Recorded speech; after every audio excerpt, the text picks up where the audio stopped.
शेती, शिक्षण, राजकारण, क्रीडा, मनोरंजन, बातमी तुमची आमची सदैव आपल्या सेवेत. प्रकट महाराष्ट्र. नमस्कार, प्रकट महाराष्ट्रमध्ये आपले हार्दिक स्वागत. मी लावण्य हुमने आणि आपण पाहत आहात प्रकट महाराष्ट्र, बातमी तुमची आमची. विचारे एक्सप्रेस अँड लॉजिस्टिक मधील कामगारांनी कांदिवलीच्या मुख्य कार्यालयाला घातला वेढा. तर यानंतर कामगारांना न्याय देण्यासाठी महेंद्र विचारेच्या घरावर मोर्चा नेणार. विचारे एक्सप्रेस आणि लॉजिस्टिक प्रायव्हेट लिमिटेड 407, 408 केसर प्लाझा, चारकोप, कांदिवली पश्चिम, मुंबई 4,67,000 च्या नोंदणीकृत मुंबई उपनगर, ठाणे, पालघर, नवी मुंबई, रायगड व पुणे जिल्ह्यातील बहुसंख्य कामगारांनी दिनांक 20 मार्च 2026 रोजी आपली एकजूट दाखवून मोठ्या प्रमाणात मुंबईमधील स्वतःच्या कंपनी थकबाकीसाठी उपस्थिती दर्शविली. सन 2018 पासून आजपर्यंत सतत कंपनी संचालक मंडळ महेंद्र विनायक विचारे, मुग्धा महेंद्र विचारे, चंद्रकांत वसंत विचारे, अविनाश दिवानजी शिर्के तसेच 12 मार्च 2022 पासून एनसीएलटी प्रशासकीय अधिकारी श्री धिसुलाला जैन, श्री मदन वैष्णवा व निबंधक कार्यालय आर दक्षिण यांना कायदेशीर समज पाठवून व वैयक्तिक तसेच वकिलांमार्फत समज पत्रक पाठवून कामगारांच्या थकबाकी संदर्भात अनेक वेळा आवाज उचलला. त्यामध्ये काही प्रमाणात सध्यापर्यंत यश मिळाले ते म्हणजे कंपनी संचालक मंडळाने जी कामगारांची पतसंस्था बचत संचित ठेव जी बिनव्याजी वापरली त्यापैकी अंदाजे 72,000 लाख रुपये पतसंस्था खात्यामध्ये भरण्यासाठी कंपनी संचालक मंडळाला भाग पाडले.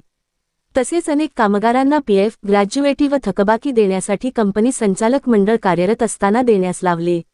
आज कंपनी संचालक मंडळ यांच्यावर पीएफ व पतसंस्था बचत संचित ठेव अपहार केल्याप्रकरणी चारकोप पोलीस ठाणे, कांदिवली पश्चिम येथे गुन्हा नोंद असून सर्व संचालक मंडळ जामिनावर सध्या बाहेर आहेत.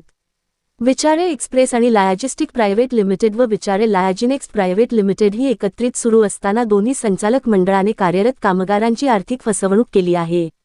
तसेच आज विचारे लॉजिनेक्स प्रायव्हेट लिमिटेडमध्ये महेंद्र विनायक विचारे याच नाव वगळून भलतेच दोन कंपनी संचालक मंडळ कंपनी चालवत आहेत.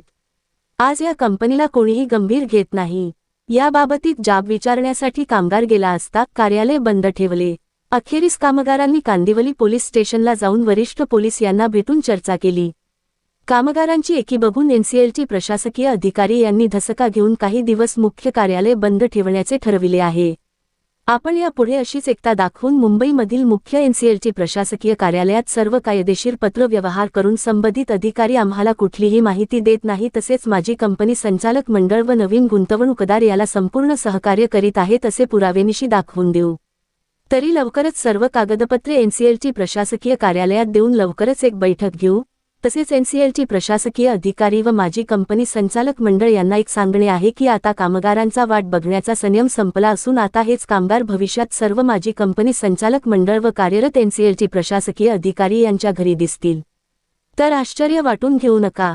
कामगारांनी एकजूट कायमस्वरूपी ठेवली तर तो दिवस लांब नाही. त्या दिवशी माझी संचालक मंडळ, कंपनीमधील नवीन गुंतवणूकदार व एनसीएलटी प्रशासकीय अधिकारी आपल्यासमोर नतमस्तक होतील.